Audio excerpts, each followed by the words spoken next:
Contrate boas pessoas e deixe-as em paz. Então, dá um máximo de liberdade para a pessoa se desenvolver, né, colocar sua digital e, de novo, criando um ambiente, os incentivos para todo mundo remar na mesma direção. Né? Luciano Snell esteve por mais de 30 anos na Icatu Seguros, onde passou por diversas posições. Foi CEO da empresa por 9 anos e agora faz parte do conselho de administração da empresa. Essa história mostra como é possível empreender na carreira estando na mesma empresa por muitos anos. O faturamento do grupo Icatu atingiu 10,6 bilhões em 2022, o que representa alta de 10,4% frente ao resultado do ano anterior. Nessa entrevista, Luciano fala sobre sua jornada de vida e seus próximos passos profissionais e pessoais. Você ouve agora o IPOcast, o podcast do IPO Brasil. O IPO é uma comunidade global de executivos e empreendedores extraordinários com mais de 30 mil membros no mundo. Aqui, toda semana você conhece uma nova história de vida e carreira dos nossos membros. Este episódio é em parceria com o Exame e patrocinado pelo Grupo Boticário e Comerc Energia.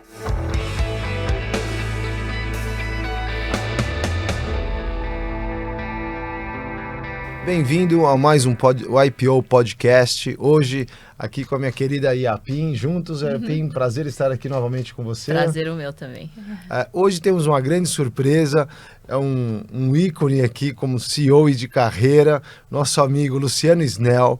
Ele é graduado em Engenharia Mecânica, com mestrado em Finanças, fez o programa executivo de negócios em Stanford e tem novidades aí para 2023, voltando lá para Stanford também. Ele que fez uma longa carreira de executivo no grupo Icatu, pai de 3 filhos, casado com a Priscila. Bem-vindo ao IPOcast, Luciano, um prazer estar com você aqui, querido. Muito obrigado, um prazer estar aqui. Eu sou fã do IPOcast, está falando para a Yapim, que eu acho que eu escutei todos, acho que não deixei de escutar nenhum até agora. É ótimo tê-lo aqui também, Luciano, e a gente é amigo de longa data, né? Especialmente de ser Champions, né? Do IPO, então é um prazer aqui para ouvir tua história e conhecer ainda mais sobre você. Não, tá ótimo, estou aqui super feliz. Vamos seguir aí da forma que vocês acharem que agrega mais. Ótimo, Luciano. Olha, geralmente a gente gosta de conhecer a sua família, de onde você vem, os seus pais, do que você é feito, sua origem, valores. Conta um pouquinho aí da história da família e depois começando a sua carreira, né? Tá ótimo. Vamos lá. Bom, sou carioca, nascido no Rio. Meu pai é carioca, com pai carioca e mãe cearense. E minha mãe é gaúcha. Então, passei minha infância toda no Sul, passei minhas férias no interior do Rio Grande do Sul, em Estrela, Torres, o pessoal aí conhece. E ela tem descendência holandesa e inglesa, então o Snell, que virou meu nome de guerra, tem essa origem lá da Holanda. E sou o irmão do meio de 3 irmãos, tenho uma irmã mais velha, um irmão mais novo. Nós 3 temos casa em Búzios, que é onde a gente se encontra e recupera as energias para a semana. E sou casado com a Priscila, como você falou, e pai de 3 filhos. O Eduardo, que vai fazer 17 anos, que é 2 semanas. O Felipe, que tem 15 anos. E a Isabela, que tem 13. Fantástico, Luciano. Bom, tem uma mistura aí de sangues, né? Você é carioca, cearense, gaúcho e ainda vai ter um sangue holandês aqui, né? Que ótimo, uma grande mistura e fui criado sempre com muita liberdade, assim, de atuar e pouco controle do dia a dia, mas com muita firmeza no que se espera, né? Dos objetivos, dedicação, esportes, então... Meus pais sempre me colocaram desde que eu era pequeno, acho que eu fiz de tudo, natação, judô, jiu-jitsu, futebol, remo, tênis, ginástica olímpica, fiz de tudo. E sempre um olhar de esforço e merecimento e dedicação. A gente sempre é uma família de classe média, que, né, o lema era, olha, recurso para educação e saúde não vai faltar, então... Invistam nisso, que vocês precisarem nessa linha. E uma outra coisa que me marcou também, meu pai várias vezes pontuou que, olha, eu vou sustentar vocês todos até os 21 anos. né? E aquilo veio me marcando. Falei assim, olha, então eu tenho que realmente me preparar, ter objetivos claros e me preparar para eu poder já seguir uma carreira a partir do meio da faculdade para o final da faculdade, e assim foi. Então, E seu pai fazia o quê? Ele era... Meu pai é engenheiro também. Ah, tá. E ele teve uma carreira na Siemens durante muito tempo, foi morar na Alemanha, até ele conheceu minha mãe na Alemanha. Legal. Então eu fiz intercâmbio para a Alemanha, depois na casa da família, que ficou muito amiga deles durante um tempo. E depois ele foi convidado para liderar uma empresa de exportação de café chamada Marcelino Martins. E aí, até durante esse tempo, né, lá em casa meu pai toca violão, eu toco violão, e eu quis comprar uma guitarra quando eu tinha 14 anos. E aí, eu falei assim, não tem problema nenhum, você não vai ter férias agora em julho? Você trabalha como office boy lá na empresa durante as férias de julho, com o que você ganhar, você complementa para a gente comprar a sua guitarra, e assim foi. Então, minha carteira de trabalho, primeiro emprego foi de office boy, e aí comprei minha guitarra, que está lá até hoje. E você estava falando, né, um pouco antes aqui, de sentar aqui no podcast, que você sempre foi muito CDF, né? Então, conta um pouquinho como que era essa dinâmica na escola. Pois é, eu não sei, eu sempre... peguei um pouco essa questão de se sentir bem preparado e estar aprendendo, né? Então, você viu, eu estudei pra caramba, fiz esses cursos todos, fiz o CFA, estudei até para ser atuário quando eu soube que tinha uma seguradora no grupo, comecei a fazer as provas lá do Fellow da Sociedade de Atuários. Então, estou sempre estudando. Então, tenho um pouco de uma mentalidade que eu tenho até que, depois a gente falando de futuro, tentar mudar um pouquinho, que a minha carreira sempre foi... eu vejo o dia separado por 3 blocos de 8 horas, né? 8 horas a gente deveria estar dormindo, 8 horas estudando ou trabalhando, e sobraram 8 horas, que essa eu tenho controle total para decidir o que eu quero fazer com essas 8 horas. E eu passei boa parte da minha vida dedicando essas 8 horas para estar estudando, me preparando, como é que eu vou dormir sabendo um pouquinho mais do que eu sabia quando eu acordei. Então, sempre dediquei muito à leitura, eu leio, sei lá, uns 3 livros por mês. Nossa. 2 ao mesmo tempo, geralmente um técnico e um mais leve, né? E então quando eu viajo, né, de avião, estou sempre lendo alguma coisa, né? Às vezes dá aquele soninho, mas eu falo assim, não, agora é hora de ler, de aprender, de ver aquela coisa. Então, eu estou sempre com essa cabeça de fazer bem feito aquilo para aquilo que você foi contratado, né? A gente depois vai falar de IPO também. O IPO tem como ajudar? Pô, deixa eu ajudar, né? Querer fazer as coisas bem feitas. Então, acho que ainda tem esse lado meio CDF ainda. E isso, o seu pai te impulsionou, você mencionou um pouco, a sua mãe, como estava, e os irmãos também tinham essa dinâmica, e você cresceu no Rio de Janeiro, na cidade do Rio. Cresci no Rio de Janeiro, sempre morei a vida toda no Rio de Janeiro, por conta, né, do trabalho lá na Icatu, e a gente, depois eu contando um pouco da minha carreira, teve uma época que eu fui para a área comercial, e a gente abriu filiais no Brasil inteiro, né? Hoje a gente tem quase 40 filiais espalhadas pelo Brasil. Eu sempre separei pelo menos 2, 3 dias na semana para estar viajando pelo Brasil. Então, tem uma rotina Mas isso já lá na Icatu. Vamos um pouquinho antes aqui, vamos voltar aqui. Porque aí eu já vi que você é um learning fast aqui, né? Ele já está lá na frente. Vamos voltar aqui. Aí você fez o Rio, fez o ginástica olímpica, que é inusitado, né? Super diferente. Super diferente. E aí você foi escolher o que você ia ser, né? O que você foi estudar, quem te inspirou para estudar. Não, ótimo. Né? Acho que engenharia certamente veio do meu pai. Eu sempre fui bom de exatas, né? Matemática, física e tal, então nunca tive muita dúvida de que eu queria fazer engenharia, então estava fazendo engenharia, queria estagiar, né? Depois de, não me lembro agora, no 3º ano de faculdade, eu queria estagiar de qualquer forma, queria começar a trabalhar, tinha aquele negócio dos 21 anos na cabeça, e eu lembro que quando eu decidi estagiar, eu estava fazendo entrevista para a Shell, para um escritório de advocacia e para o Banco Icatu. E da minha cabeça era assim, aonde eu entrar vai ser, e eu vou fazer o melhor possível. Né? E aí entrei no Banco Icatu e encontrei um ambiente, né, de muito aprendizado, né, de muita informação, e mercado financeiro, investimentos. E aí adorei aquilo, e aí minha cabeça já foi assim, opa, investimentos, tem que aprender muito sobre investimentos. Como é que eu faço para aprender sobre investimentos? Aí fiz o CFA, fiz pós-graduação em finanças, mestrado em finanças. E aí fui conhecendo as pessoas, os meus amigos de hoje, boa parte são os amigos que eu fiz na época de Banco Icatu. Um é padrinho do pai do casamento do outro, padrinho do filho do outro. Então, foi um ambiente, eu encontrei um ambiente que me propiciou muito essa troca, esse crescimento, mudar de área, né, ter outra visão, um grupo controlador, né, que sempre teve os valores muito claros, propósitos muito claros e essa visão de você poder empreender por dentro, né? Como é que eu faço para crescer, né? Mas você estudou engenharia mecânica, né? Isso. Aí, na hora da escolha, como é que foi isso? Porque, óbvio, né? Quer dizer, agora que você, né, passou todo esse tempo dentro do grupo e tudo mais, você já consegue olhar para trás, mas na época, tendo um pai que trabalhou na Siemens, tendo feito engenharia mecânica, né? Quer dizer, como é que foi essa decisão de entrar nesse... Eu fiz mecânica de produção na época. Para mim tá. não existia só engenharia de produção. Hoje em dia tem. Você tem que fazer mecânica ou civil, tá. né, ou elétrica, se não me engano, de produção.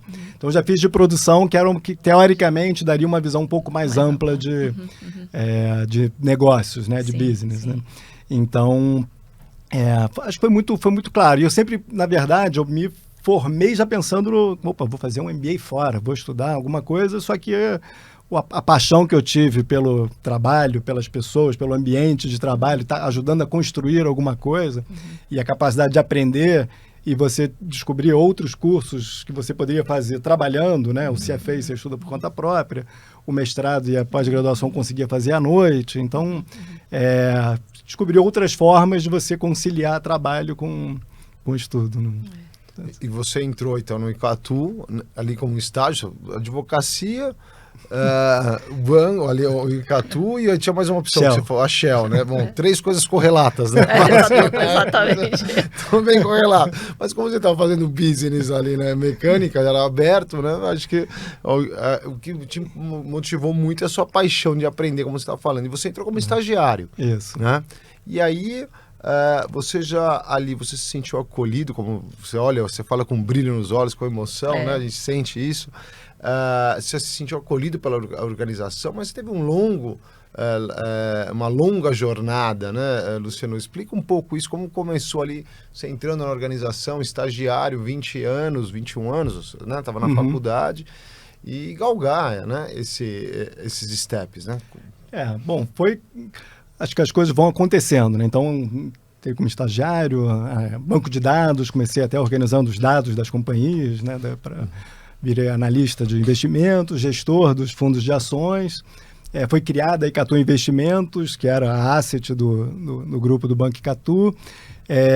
Nisso, eu sabia que tinha uma empresa no grupo que era a Icatu Hartford, que era a seguradora do grupo, que era um dos maiores clientes da gestora da Icatu Investimentos, onde eu trabalhava. Comecei a estudar sobre a atuária, falei, tem uma seguradora no grupo, eu já deveria... Eu tenho um pouco a cabeça sempre de abrir o leque, né? Então, depois teve uma época que a gente pensou em internacionalizar a Icatu Seguros, visitar alguns países da América Latina, fiz aula de espanhol, né? Tudo assim, just in case, né? Vai que, né? Mas voltando, então. Pouco planejado. Não, né? exatamente. Pouco estratégico, né? Mas aí... acabou que o Falcão, que era o presidente da Icatu Investimentos na época, depois saiu, estudou fora, até estudou em Stanford. Depois ele foi assumir a Icatu Hartford e não tinha uma gestora de recursos dentro da seguradora. Né? A Icatu Investimentos acabou que fez uma fusão com o BBA, virou BBA Icatu, depois o Itaú comprou o BBA e os recursos da seguradora não estavam mais dentro do grupo. Eu fui para lá para montar uma gestora de recursos dentro da seguradora, da Icatu Hartford. Então, isso que eu digo de poder empreender dentro do grupo, né, que sempre me deu muito essa liberdade. Então, eu comecei do zero, botei meu nome lá na CVM, contratar todas as pessoas do zero, estruturar, montar uma asset que hoje é a Icatu Vanguarda, que tem mais de 40 bi sob gestão. Então, dá um prazer, né, você deixar as digitais e o time, né, tem o atual CEO da Icatu Vanguarda, foi estagiário que eu contratei lá atrás também. Legal. Então, o grupo tem essa leitura de visão de longo prazo, né? De criar os incentivos e criar um ambiente para as pessoas crescerem, se desenvolverem, estarem ali dentro. Bom, aí eu fui para a seguradora e aí dentro cuidando um pouco mais focado na área de investimentos, mas já dentro da seguradora, do ambiente da seguradora, eu criei um hábito que não é muito bacana, as pessoas às vezes estranham, que é eu adoro ler balanço. Então, eu adoro ler balanço de empresa, época de balanço no avião, eu abro aquele jornal enorme, fico lendo balanço, fui ler o balanço da Icatu Raf. Na época eu achei estranho, né? O resultado financeiro era muito forte, maior até do que o resultado operacional da companhia.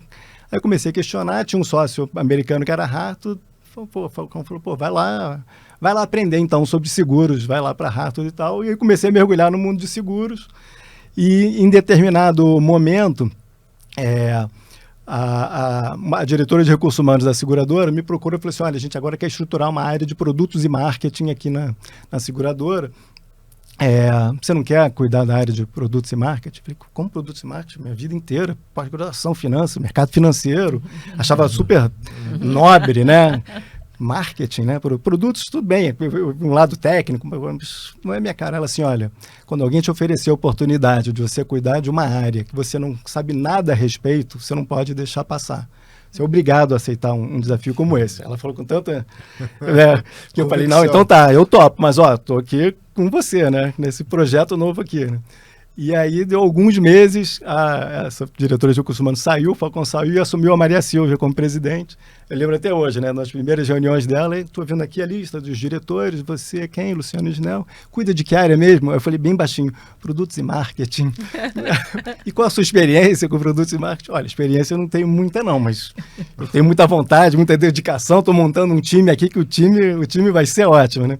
E aí foi maravilhoso, deu super certo, né? Eu queria essa confiança, né, e credibilidade, me cerquei de gente que entendia e, como vocês já ouviram a minha história, mergulhei no mundo de produtos e marketing. Procurei todos os meus amigos que entendiam de marketing, assinei todos, na época, né, os blogs e newsletters, ia a todos os eventos e comecei a aprender e adorei o tal do cliente, né, como é que funciona, como é que se agrega valor dentro de casa, fora de casa. E comecei a ficar um pouco crítico da área comercial. Falei, a gente está construindo tanta coisa bacana, por que a gente não cresce mais, não vende mais? E ficar crítico e tal. Nisso a Maria Silvia me provocava no final do ano, né, nas avaliações. Eu falei, me dá uma crítica construtiva, né? Ela falou assim, olha, o que eu posso falar é que você trabalha, na época, sei lá, há 20 anos para o mesmo grupo. Acho que talvez falte um pouco de diversidade de visão econômica, né, de governança, de visão empresarial. Ela falou isso 2 anos seguidos, falei, como é que eu vou suprir isso? Aí descobri que tinha um curso de Stanford, o Stanford Executive Program, que é gente do mundo inteiro, durante 6 semanas. Falei assim, olha, tem um curso aqui que a única forma que tem de eu ampliar sem pedir demissão é uma coisa dessa. Aprovado, os controladores também aprovaram, passei 6 semanas lá. Quando eu voltei, falei assim, cheguei aqui, eles falaram assim, você não estava crítico da área comercial? Vai lá cuidar da área comercial. E aí, de novo, né, em termos de carreira e cabeça, né, como que muda, né? Você vai para a área comercial, meu aprendizado. Primeiro, comecei a valorizar muito quem trabalha na área comercial, né, a área de vendas, tá ali olho no olho do cliente, sem filtro, né, alguma coisa, aquele pagamento que atrasou, aquela fatura que foi errada e tal, que você ali no ar-condicionado da sua cadeira, na matriz, parece, não pagou hoje não, mas amanhã ele vai receber, né, como se fosse uma coisa simples, né? E ali você é sem filtro, controle da agenda, né, a sua agenda para atingir suas metas, seus compromissos, é você que tem que organizar. Ficou doente um dia, perdeu 5% da meta do mês, né? No dia seguinte tem que fazer 10%. Né? Então, e gente, e presença, então abrir filiais, né? Eu descobri que uma das posições mais importantes é o gerente de filial, que é o embaixador da marca, representa a empresa e a gente tem que ser capaz de levar até ele todas as novidades, a cultura, os valores da empresa, sentir que o que ele está precisando está chegando na matriz e essa troca, né, foi super rica e amei, né? Então, eu acho que hoje, essa visão de negócio, criar um ecossistema, né, esse network, que atua uma empresa B2B2C, Então, a gente vive de fazer parcerias de negócios, né? Distribuir produtos, né, de proteção financeira e planejamento financeiro através dos mais variados canais. E eu acho que hoje o que mais me empolga é construir essa rede, né, esse ecossistema de parcerias que eu acabei aprendendo depois que eu fui para a área comercial. Eu fico pensando aqui, Apim, quando ele fala com tanta paixão, né, e amor, né, que ele fez um ciclo completo, né, nesse conglomerado Icatu, né, entrou como estagiário, passou por todas essas posições, né, e chegou ainda, acho que ele vai falar um pouquinho. Acho que uma das coisas que ressalta é a diversidade de opções, oportunidades que você teve dentro da empresa, se te desafiar, né? Essa fala que você colocou da sua líder e falou, olha, quando alguém te apresentar algo que você não entenda, agarre com as duas mãos, né? Isso é muito, muito marcante, né, Luciano? E da sua personalidade também de desbravar novos horizontes, né? E eu acredito nisso piamente, né? Acho que as pessoas se entregam à empresa. Primeiro que as pessoas não trabalham pela empresa, trabalham pelos outros, pelas pessoas. Você trabalha pelo seu chefe, trabalha pelos seus pares, trabalha pelo seu time, né? Trabalha pelas pessoas à sua volta, né? Então, você conseguir criar esse ambiente que eu tinha, né, e tenho, né, dentro da Icatu, até porque tem várias pessoas lá dentro com histórias parecidas também, com 20, 25 anos de casa que rodaram a empresa. Então, ter esse ambiente, ter incentivos corretos, né? Costumo dizer que tem poucas oportunidades de arbitragem no mercado, como que ainda existe hoje em dia, que é você poder tomar decisões focadas no longo prazo. E para isso, você tem que ter todos os incentivos nas reuniões, né? As decisões que são tomadas todas pensadas no longo prazo, nas reuniões que a gente tem com o conselho, com os controladores. Durante esses 30 anos que eu estou no grupo, 100% das decisões foram tomadas pensando no que é melhor para a companhia no longo prazo. Então, isso tudo vai gerando um ambiente em que as pessoas se sentem à vontade de assumir esses riscos, né? De mudar de posição, mudar de função, assumir um projeto desafiador que às vezes não dá certo e você percebe que a pessoa fez o seu melhor e contribuiu e vai para outro projeto, né? Então, acho que isso acaba que tem que... Eu acredito muito que a gente, um dos papéis, né, das lideranças é criar um ambiente propício para a pessoa poder se desenvolver e se entregar ao máximo, né?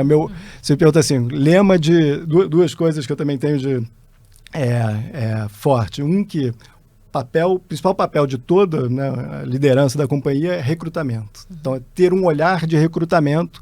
Estou aqui conversando com vocês, conversando com as pessoas, meu olhar está olhar de recrutamento ou de como é que essa pessoa pode contribuir para o ecossistema da Icatu de alguma forma, né? Seja trabalhando com a gente ou com algum tipo de parceria.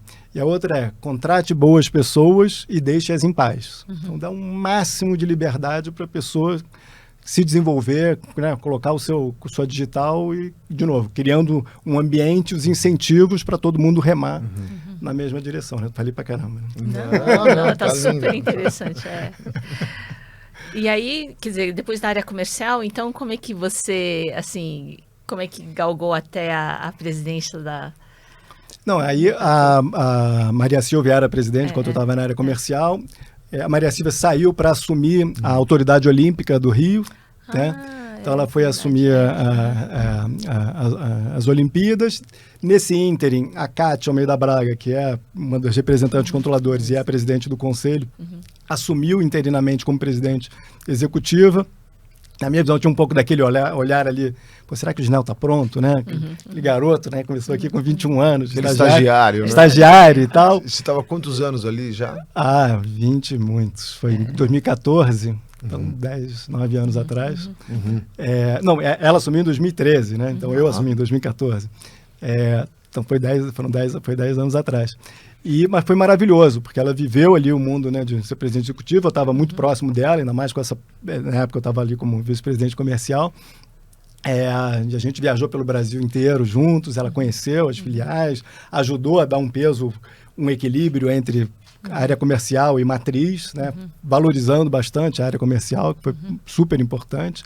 Aliás, o nosso COO, que para mim para você poder ter essa agenda, né, de construção do network, uma agenda forte para fora, tem que ter um ótimo COO que dá a tranquilidade, né, que dentro de casa as coisas estão acontecendo, estão bem, estão alinhadas.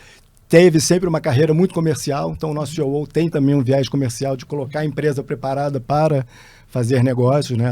Acho que isso também sempre agregou muito. Mas então a Cátia passou como presidente executiva durante acho que 1 ano e meio, e aí eu sucedi a presidente do conselho, que também não é tão simples se suceder a dona da empresa, né? Presidente do conselho, mas, de novo, né?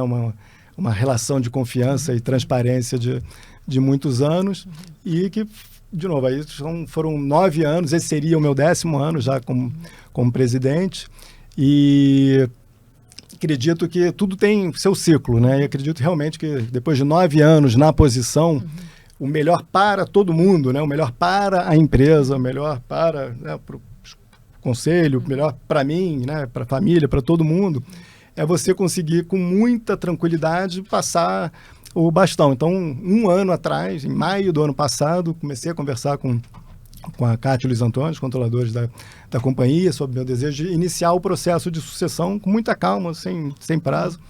E a conversa foi ótima, né? Eles falam uma sucessão, um tema super relevante em qualquer companhia.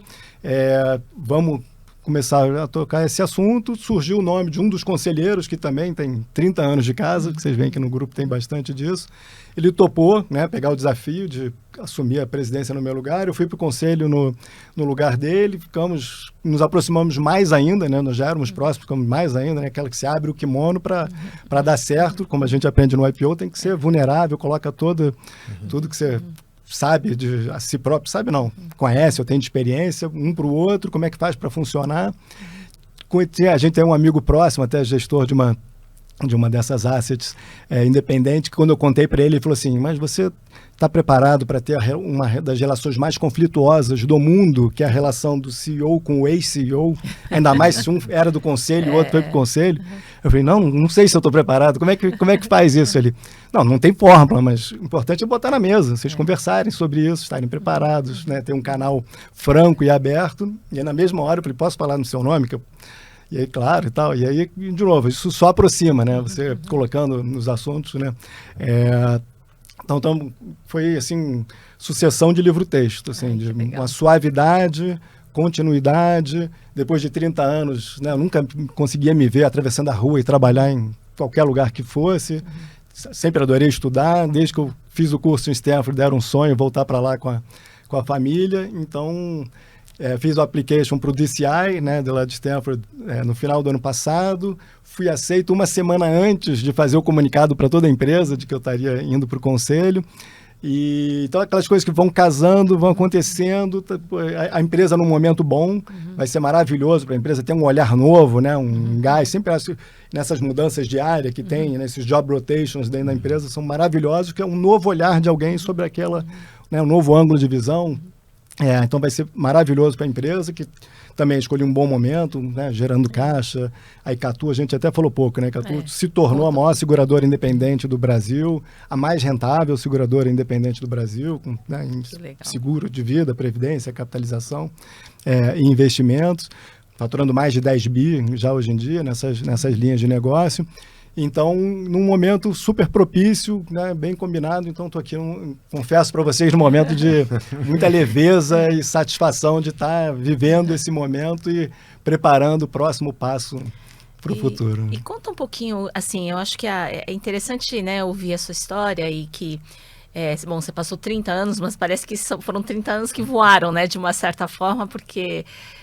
Você teve todas essas funções diferentes, né? Um pouco do que o Ventura falou, que foi bastante heterogêneo as experiências e tudo mais. E até de uma certa forma você pôde também empreender, né? E aí eu queria que você contasse um pouco da cultura. Como é que era a cultura quando você começou como estagiário e o que você está deixando hoje? Bom, falando minha visão, acho que eu sempre fui muito técnico, tem que aprender a técnica, o algoritmo, né, os riscos e as contas e tal, sempre fui muito técnico e fui me tornando mais executivo, um pouco de a vida é feita de pessoas, as empresas são feitas de pessoas, né, de relacionamentos. Eu enxergo hoje cada um, né, que atua hoje tem 2.300 colaboradores aproximadamente, eu enxergo cada um deles como sendo um chefe ou uma chefe de família que está ali por decisão própria, né, de poder contribuir. E um pouco do que eu acredito hoje em dia é que se cada um, né, dessas 2.300 pessoas se sentirem parte de um projeto importante, né, que a sua contribuição foi valorizada, né, ele foi recompensado, que ele ou ela vai chegar em casa com uma autoestima elevada, vai ser o melhor marido, ou melhor esposa, o melhor pai de família, e é o potencial empreendedor do futuro que vai ajudar a transformar a sociedade. Então, acho que criar esse ambiente de realmente valorizar as pessoas, né, e de colaboração, que é uma coisa que se faz, né, no dia a dia, né, e com muita conversa, muita transparência. Outra coisa que eu acredito, até foi um paper da Harvard Business Review que eu me identifiquei bastante, que advogava dizendo que os feedbacks negativos são pouquíssimo absorvidos por quem recebe, né, e os construtivos são muito absorvidos.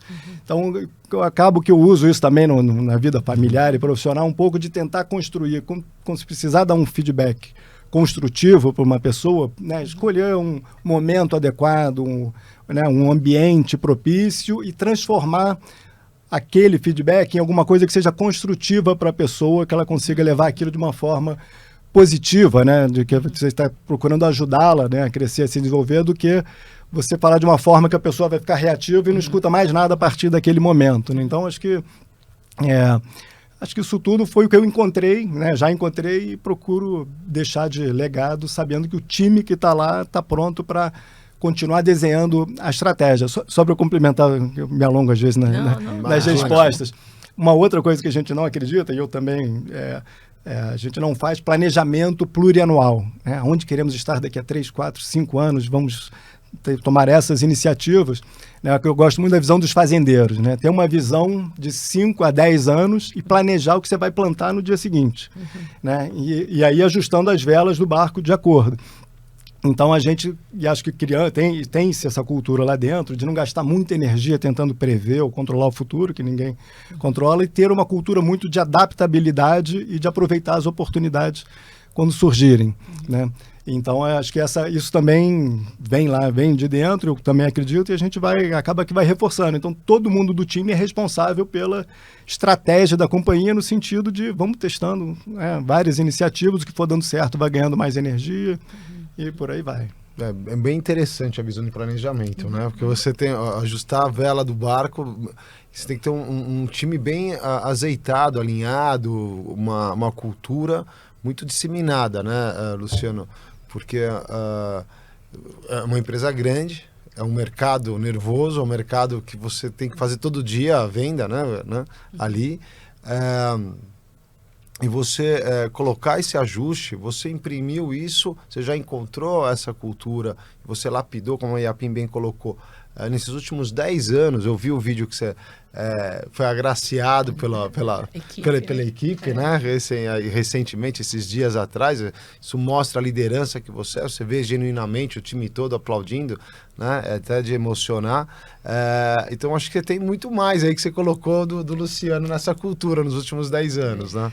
Não, de novo, eu realmente não acredito muito no papel de uma pessoa só, é realmente do time, do ambiente, né, do conselho, do que é colocado para a empresa, né, de novo, decisões de longo prazo, como é que você cria valor no longo prazo. Acho que uma coisa que eu falei pouco é do propósito, né, até quando eu vou nas faculdades ajudar a fazer recrutamento, adoro participar dos programas de estágio, né, conhecer essas gerações, como é que pensam e tal.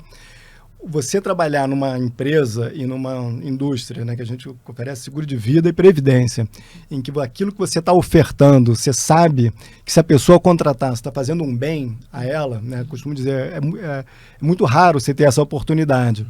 E isso na empresa é muito forte, né, o propósito aqui ao que a gente serve.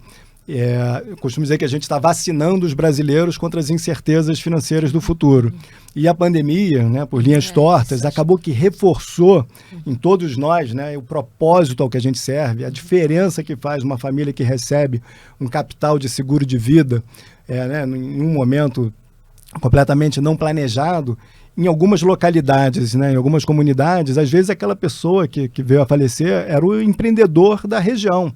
Então, ter o seguro de vida muitas vezes significa poder dar continuidade, né, à empresa, aos negócios, né, e todo aquele ecossistema ao redor. Então, e são decisões difíceis, né? Você guardar dinheiro para a Previdência, com ter a disciplina, contratar um seguro de vida, com várias coberturas. Então, esse propósito é muito forte dentro da companhia legal. Também, que eu acredito que é um dos pilares para ter essa longevidade, né, de carreira de executivo lá dentro. Uhum. E de uma certa forma, quer dizer, na verdade é seguro, como você mesmo falou, né? É investir para o longo prazo, né? Mas é interessante, assim, acho que para as famílias foi bom, né, que tiveram, né, quer dizer, o problema do alento do seguro e tudo.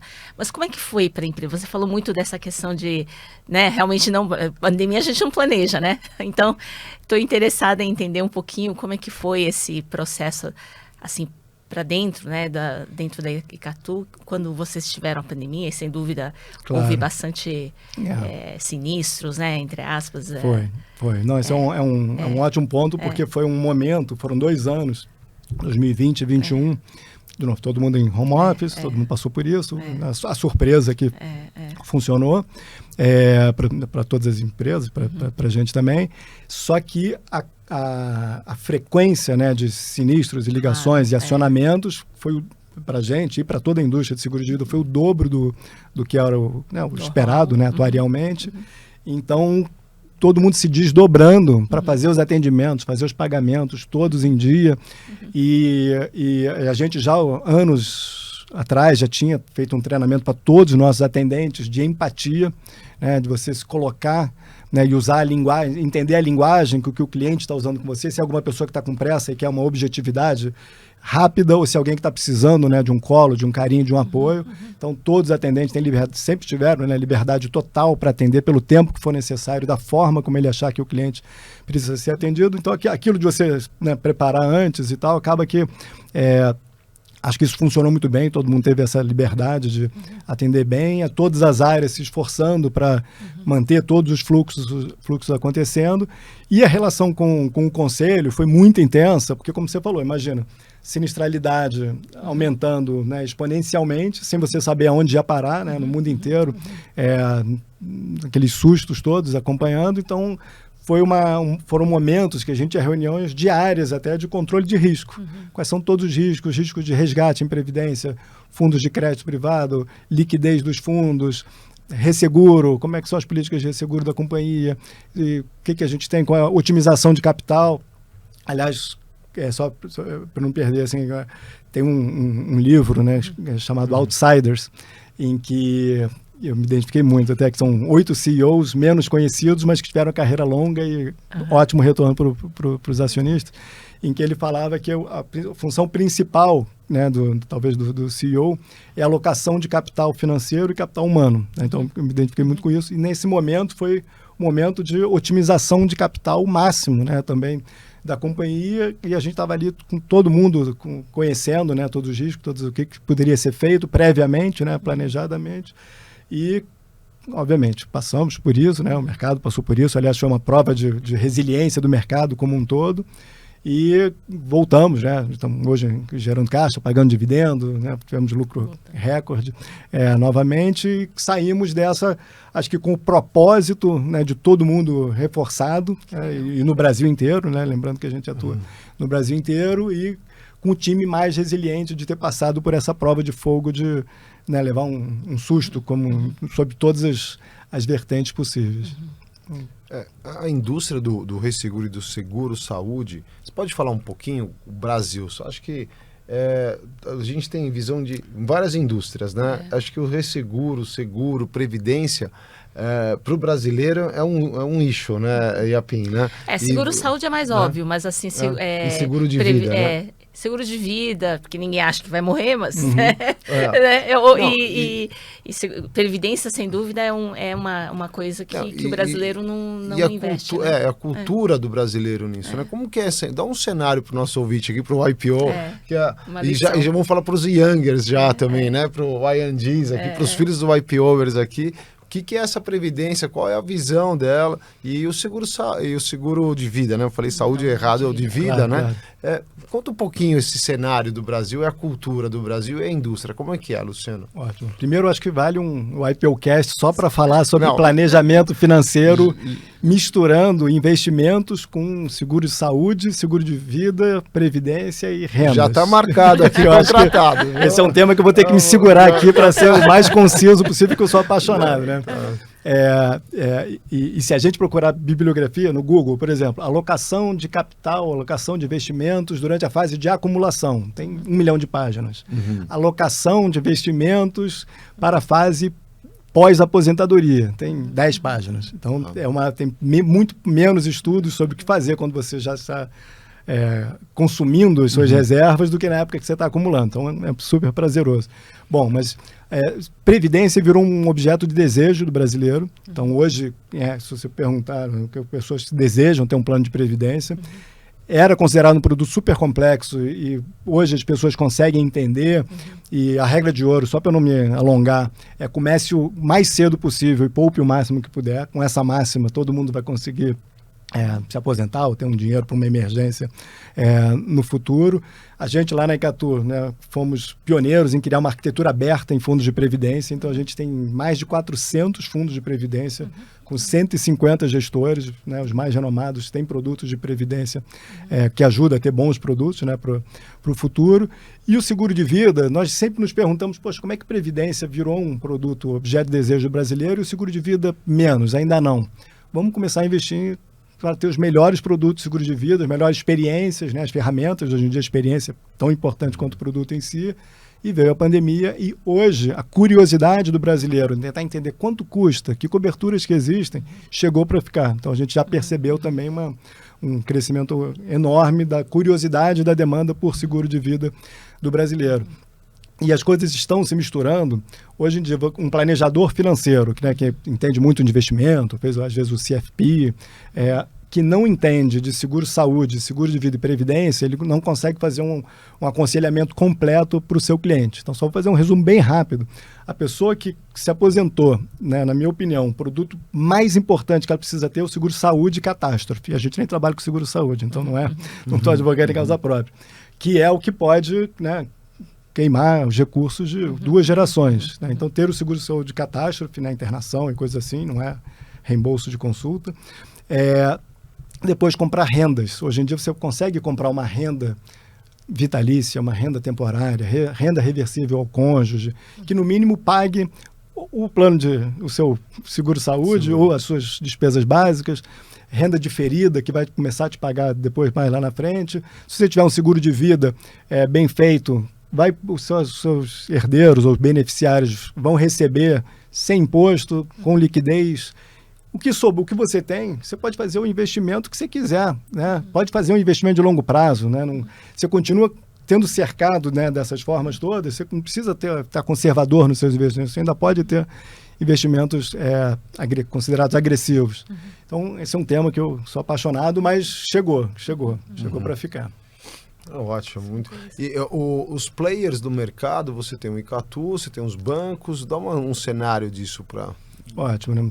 Em previdência, as seguradoras dos 5 grandes bancos ainda têm mais de 80% de market share e as seguradoras independentes como a Icatu crescendo aos pouquinhos, entrando com multicanalidade, né? Então a Icatu tem parceria, né, com Inter, cooperativas de crédito, XP e por aí vai, né? E 10 mil corretores de seguros espalhados pelo país. Então, essa multicanalidade para o cliente poder contratar seus produtos financeiros ou, né, de seguros e previdência, eu acho que é uma tendência que chegou para ficar também, de você conseguir ter acesso a esses produtos. Em seguros de vida é menos concentrado. Os bancos ainda têm mais do que 50% do mercado de seguros de vida, mas como é um produto que exige um seguro de vida mais completo, uma certa consultoria, o cliente gosta de até pesquisa muito online, faz simulação, mas na hora de contratar, ter certeza do que aquilo que ele está contratando, como é um produto ainda com baixa penetração no Brasil, ainda exige uma consultoria, né, algum especialista ajudando ele a tomar aquela decisão. Então, as seguradoras independentes já têm um market share maior e crescente. E uma curiosidade, como é que vocês investem, como você falou, né? Quer dizer, a gente tem que investir para poder, né, pagar um sinistro, uma coisa. Como é que esse recurso normalmente é investido? Como é que vocês têm a estratégia? Eu sempre fico pensando, né? Porque uma das maiores fortunas do mundo é Berkshire Hathaway, que é basicamente pegando o dinheiro de uma seguradora que eles têm, que eles investem em todos os, né, mercados. Assim. Ótima pergunta. Então, eu tenho interesse nesse... Ótima pergunta. Um dos nossos comitês mais importantes que a gente tem lá, o nosso comitê de investimentos, e aí a gente faz o ALM, né, casamento de ativos e passivos. Uma das coisas que eu aprendi quando eu saí do banco, entrei na seguradora, é que a gente não tem absolutamente nenhum passivo em CDI. Todo passivo de seguradora é indexado, na época, IGPM, hoje em dia IPCA. E então a gente faz realmente produto a produto, qual é o fluxo esperado, persistência dos clientes, mortalidade, né, todas as bases atuariais, estimativas, e pegando todos os ativos disponíveis no mercado brasileiro, fazendo casamento de fluxo de caixa, de vértices e revendo as premissas em função de mercado, de algum produto novo, alguma mudança no comportamento do consumidor, mas como você falou do Buffett, nós carregamos passivos de longo prazo. Então acaba que a gente eu vejo a Icatu como um dos maiores especialistas em investimentos em títulos e produtos com horizonte de longo prazo. Né? Mas aí a PIN quer saber se está em Treasury americano ou está em seguradora só pode investir no Brasil. Mas o portfólio em termos de investimentos, esse é o meu interesse. Muita NTNB longa. Muito.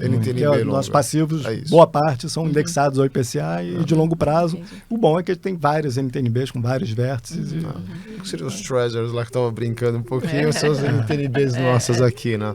Muito interessante. Luciano, bom... A gente tem um overview aqui, eu ia fazer uma pergunta, né? E eu falei, nem sei se eu faço, porque a paixão dele é tão grande, né? Mas você nunca teve dúvida em sair dessa empresa? O seu olho brilha, né? Acho que você se realizou profissionalmente. Isso é um ícone.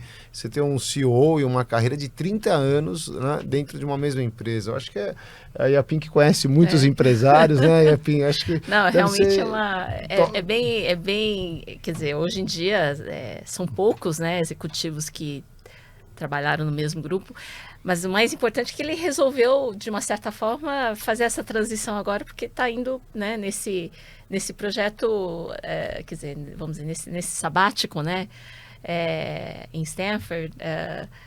E o que motivou essa mudança, né? Talvez mudar para uma outra empresa não funcionaria, né? Então faça um sabático. Eu acho que é um casamento de várias coisas, né? Primeiro, como vocês perceberam, eu sou super planejado, né? Então sempre pensei quando que seria o momento ideal, pensando de novo na empresa, né? Em mim, na minha família, né? Nos planos futuros. Então eu estou com 51 anos, virei o IPO Gold. Bem-vindo. E acho que, de novo, passamos pela pandemia, foi um momento super difícil, saímos da pandemia, como eu falei, empresa com o propósito, o time mais unido que nunca, voltamos a crescer, a demanda aumentou, surgiu, um momento, né, estabilizado, meu filho mais velho vai fazer 17 anos agora, gostaria de estudar, né, no exterior, eu fiquei com aquele sonho de Stanford na cabeça, voltar ali para o norte da Califórnia, descobri sobre o programa, já conhecia o programa, apaixonado, e as coisas foram casando. Pensei assim, poxa, é agora ou nunca, empresa bem, com o time coeso, né, um bom projeto, gerando caixa, tem sucessor, a família num momento, né, que daria para viver todo mundo junto e passar esse momento aí 1 ou 2 anos. Não encaro muito como sabático, não, né? Porque ali eu acho que tem um objetivo de estar lá naquela região e a família toda absorver um pouco daquela energia, daquele momento que tá por ali. Mas acho que foi um casamento que funcionou. Os astros acabaram que ajudaram está nesse momento, né? E curiosidade, nesse planejamento, você disse que você é bem planejado, né? A gente estava até tendo a conversa e falou, não, eu já planejo não estudar business, né? Você até brincou com isso. Mas eu tô curiosa, qual que é o próximo desafio? O que você está se desafiando fazer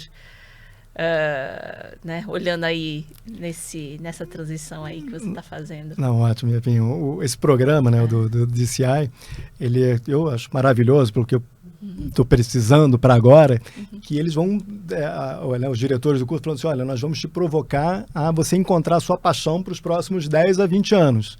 Então, nós vamos, dado a sua carreira, nós vamos te provocar a você não ir para as aulas de business e assistir uma aula de história do jazz. Claro, nesse curso você pode assistir qualquer matéria, qualquer aula de Stanford, seja de graduação ou de mestrado, junto com a garotada, né? Então, acho que tem essa energia também muito boa. Mas nós vamos querer que você assista uma aula de história do jazz, wine business,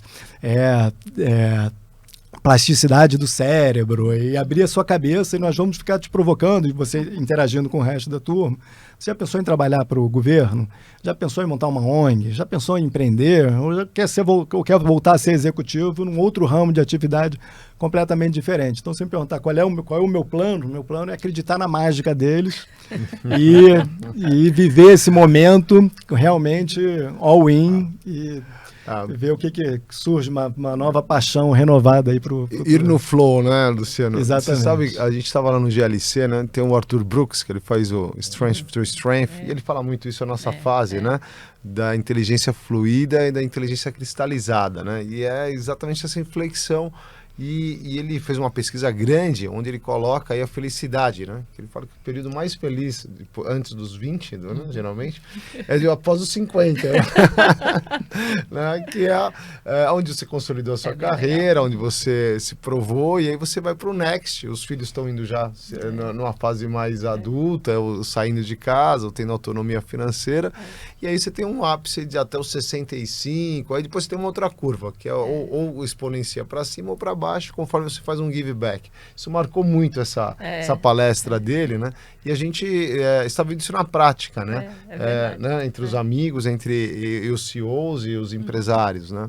Mas olha, muito feliz. E aí, eu vou entrar um pouquinho no IPO aqui, né? Eu ia fazer a mesma pergunta. Quando é que você entrou no IPO? Diz um pouco o que significou o IPO, significa para você, família, se eles estão atuantes ou não, qual a sua interação? Conta um pouquinho. E como é que ela te acompanhou nessa sua trajetória, né? Nesses tempos. Muito. Não, acho que eu comecei a conhecer do IPO, estava louco para entrar. Assim que eu virei CEO, né, foi a primeira coisa que eu voltei ali para a turma que já estava conversando comigo. Né, amei, e assim que eu entrei me convidaram para ser Learning Officer, e era o ano das Olimpíadas do Rio. Então, eu fui até pro treinamento lá do GLC. Você foi o officer, né? Assim, e eu tava em pânico, a verdade é essa. Eu vi, caramba, veio junto, e todo mundo falando, olha, vai vir gente do mundo inteiro, do IPO do mundo inteiro, você tem que conseguir acolhê-los e fazer vários eventos e tal. E aí, de novo, você usa a força do time, do IPO do mundo inteiro. E aí, engraçado que eu fui perguntar até no IPO global, quem já teve experiência com receber uma Olimpíada na sua cidade? Ninguém, né? Poucas pessoas nos últimos 100 anos receberam uma Olimpíada na sua cidade, mas todo mundo trocando, né, experiências. E foi maravilhoso. E de tudo que a gente fez, né, a gente tinha uma mesa cativa lá na Heineken House da Casa da Holanda, que geralmente é a mais animada, né? E a gente se revezava para todo dia ter alguém lá para acolher quem tivesse e tal. Mas foram os dine arounds, receber dentro da casa de um IPO local, gente do mundo inteiro, dava para ver que aquilo que eles queriam era aquilo, aproveitar que estava aqui lá no Rio para conhecer a cultura, conhecer as pessoas. E, de novo, acho que essa troca é sempre muito rica. E, como vários aqui já disseram, você recebe muito mais do que dá. Conheci gente do Brasil inteiro, né, do IPO, os eventos internacionais. E foi uma troca riquíssima e pretendo manter próximo aí, contribuindo. E, de novo, sou fã dos IPOcasts e tudo. Você entrou em que ano no IPO? Pois é, eu acho que foi em 2016, que foi, ou 15, que foi o ano das Olimpíadas, né? E a sua família, o que você acha de impacto? Eles aproveitam, tem um learning, vai no family?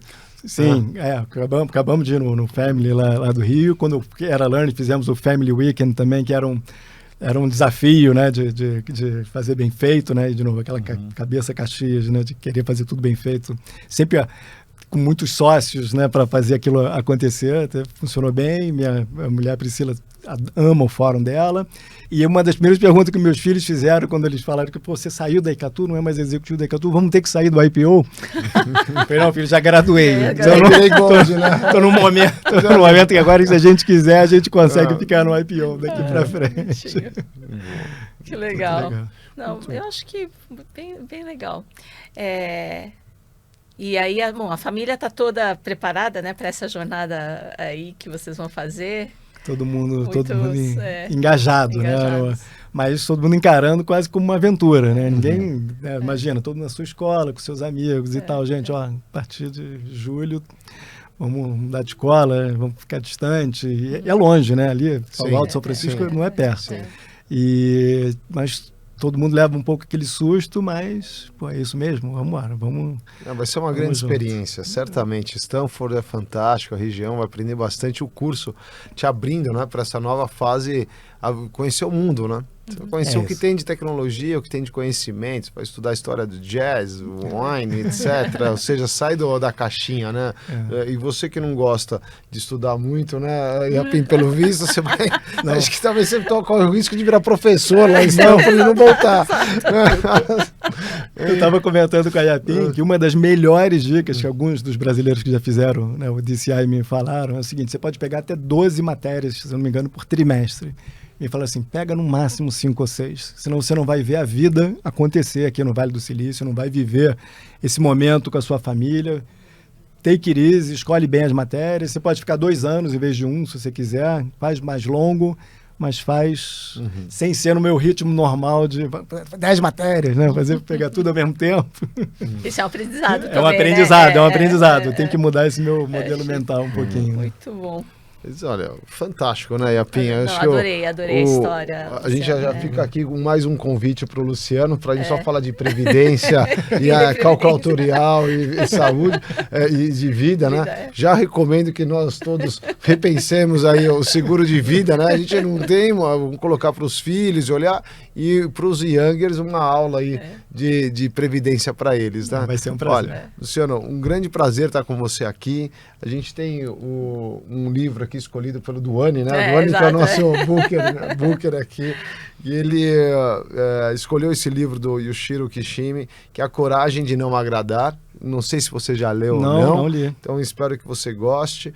É um livro de filosofia, como se ajudar e libertar as opiniões dos outros e superar limitações. Muito a ver com o que você estava dizendo do time e de cultura.